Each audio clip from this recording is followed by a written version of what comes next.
There is so much to catch up on. Casey Neistat est un réalisateur obsédé par la narration. On peut le sentir dans chacun de ses vlogs quotidiens, mais également depuis qu'il a commencé à connaître un succès critique avec son film iPod's Dirty Secret en 2003, qui a collecté plus d'1 million de vues en 6 semaines à une époque où YouTube n'existait pas encore.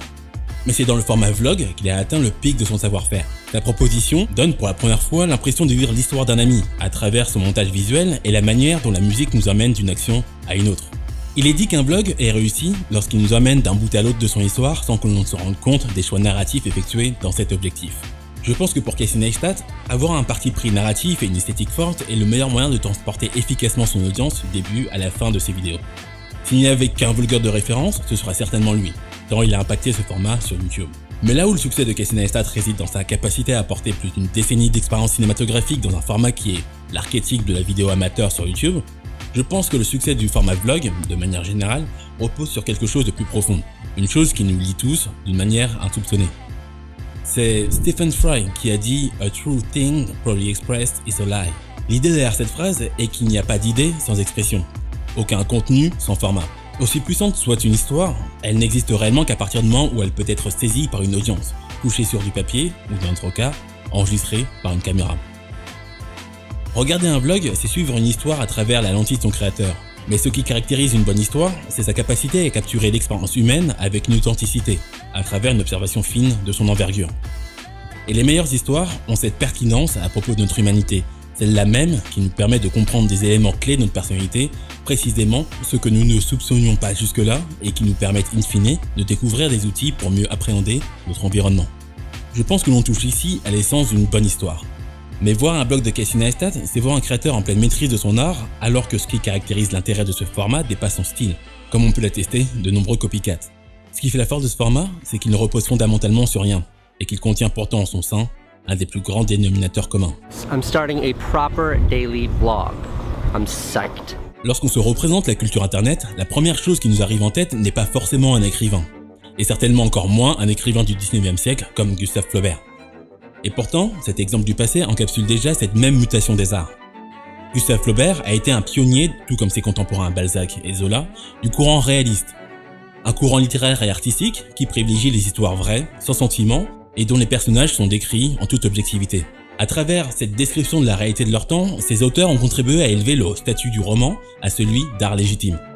Gustave Flaubert était tellement dédié à son art qu'il a écrit dans une lettre à Louise Colette « Ce qui me semble beau, ce que je voudrais faire, c'est un livre sur rien, un livre sans attache extérieure, qui se tiendrait de lui-même par la force interne de son style, comme la terre sans être soutenue se tient en l'air. Un livre qui n'aurait presque pas de sujet, ou du moins, où le sujet serait presque invisible, si cela se peut. » Évidemment, un roman célèbre comme Madame Bovary ne parle pas de rien. Il explore les thèmes de la liberté, de l'amour et de la bêtise humaine en y apportant une analyse contextuelle. Mais Flaubert, contrairement à ses prédécesseurs, ne romance pas ses thèmes à travers une narration classique. Il infuse ses thèmes à travers un style, au travers d'un texte dont la construction révèle la subtilité de son approche. Quand Gustave Flaubert exprime sa volonté d'écrire un livre sur rien, ce qu'il exprime réellement est sa volonté d'écrire un livre qui n'est en rien similaire aux formes littéraires dominantes établies. Comme dans toute forme d'art, la valeur positive d'une création est établie en opposition ou en relation négative aux créations déjà présentes dans son domaine.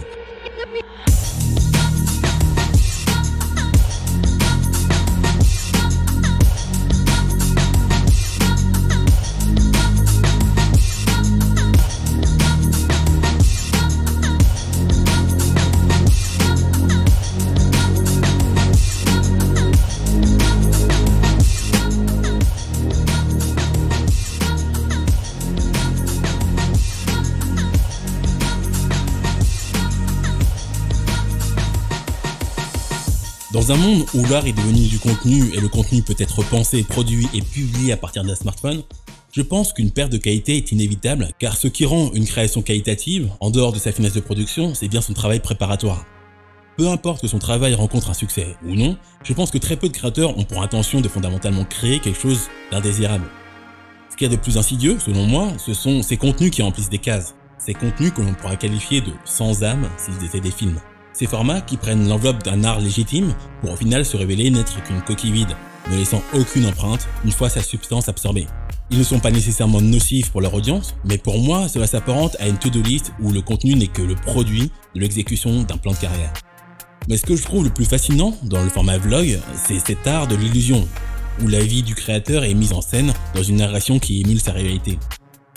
Pour moi, le vlog est l'art du divertissement dans son écrin le plus brut. Un peu comme dans notre entourage, lorsque quelqu'un a ce don pour raconter des histoires absolument captivantes à partir d'éléments triviaux de son quotidien.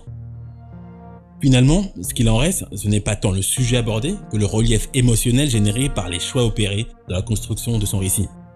Je pense que cet élément de divertissement que nous recherchons dans les vlogs et que nous suivons régulièrement est simplement un sujet que nous connaissons déjà mais que nous aimerions explorer à travers la lentille spécifique de notre créateur favori. J'en ai jamais autant appris sur moi-même et sur la vie que depuis que je fais des vidéos. Parce qu'au final, la vie, c'est des histoires dans des histoires dans des histoires. Un sentiment dans une situation dans l'appartement d'un immeuble, un immeuble dans une ville dans un pays, dans un continent, et tout ça sur la planète Terre.